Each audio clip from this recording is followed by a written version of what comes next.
Questions to us, fellow dummies. You can go ahead and email us your questions. CNN Live. Okay, I'm a dummy when it comes to taxes. Leon is brilliant, but you can email your questions at CNN Live at CNN.com.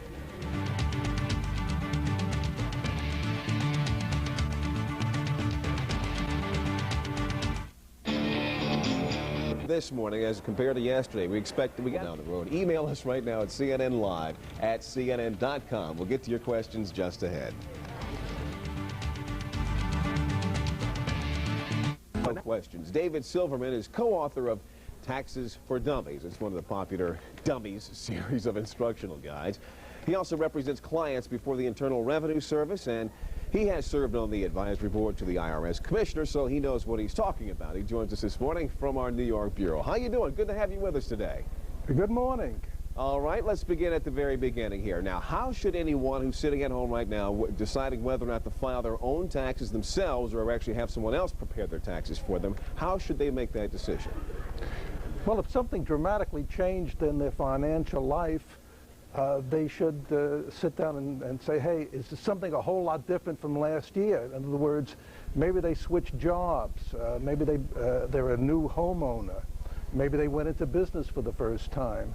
So if you're just out of school and this is your first tax return, you can sit down and take the form 1040 Easy and file it on your own. But once you drop out of the easy category, things in our tax code get rather complicated and rather quickly. Okay. So then if you are going to go ahead and prepare your own taxes and go through everything, what's the first step? What should you first do? But before you do that, maybe if somebody might want to prepare their own tax return, then take it to a professional for a second opinion. But the first thing people have to do when they sit down to prepare their tax return is make sure they have all their tax data, their W-2s, their 1099s. Have they gone through their checkbook to see that they've tabulated all their charitable contributions? If they're a homeowner, do they have the slip from their bank indicating their mortgage interest, the real estate taxes they paid? Have they gone through their checkbook to see if they have all their unreimbursed business expenses? If someone doesn't report all their income in about a year, they can expect to receive a letter from the IRS saying, hey, you didn't report all your income and you owe additional tax and penalties. And I think last year the IRS became pen pals with about 10 million taxpayers. That's a good way of putting it. Well, let's get to some of these taxpayers who have been emailing us this morning. Let's go to the first email that we have. What do we have? No name on this one, but it says, I haven't filed since 1991. What are the chances of not having to pay heavy penalties if I do file? Should I go to a tax attorney?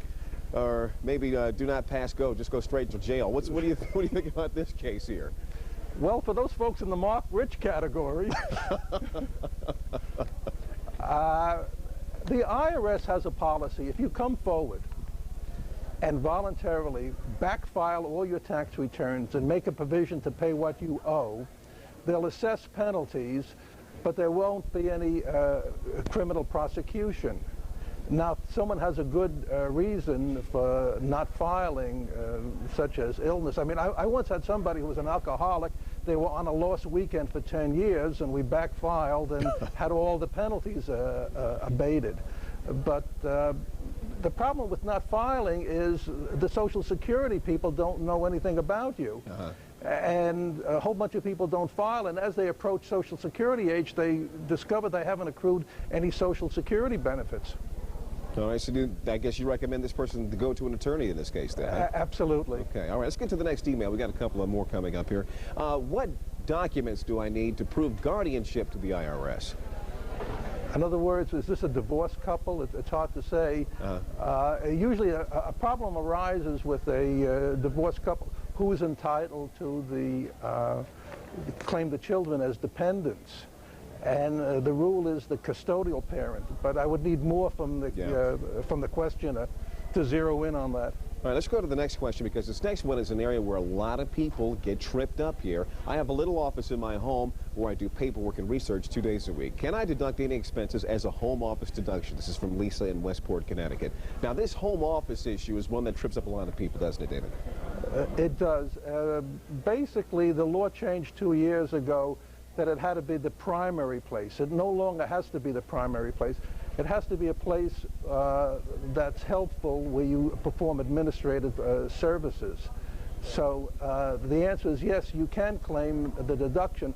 Employees have to have overcome an additional burden. It has to be for the convenience of their employer. Mm-hmm. Let me ask you one final question. What are the most common mistakes that you see people make that they shouldn't make? They let April 15th go by, or they rush at the last moment and they forget a whole bunch of deductions. I think a lot of people do themselves a disservice, and by not claiming all the deductions they're entitled to. I guess people really don't like this whole bookkeeping chore that the government puts us through. But that's the only way people can ensure that they cut their tax bill to the absolute minimum. Well, here's one book they should keep. It's Taxes for Dummies. David Silverman, thanks much for your time this morning, and hope that you gave some folks some good advice they can use. We'll be back in a moment. Thank you. More in just a bit, folks. Don't go away.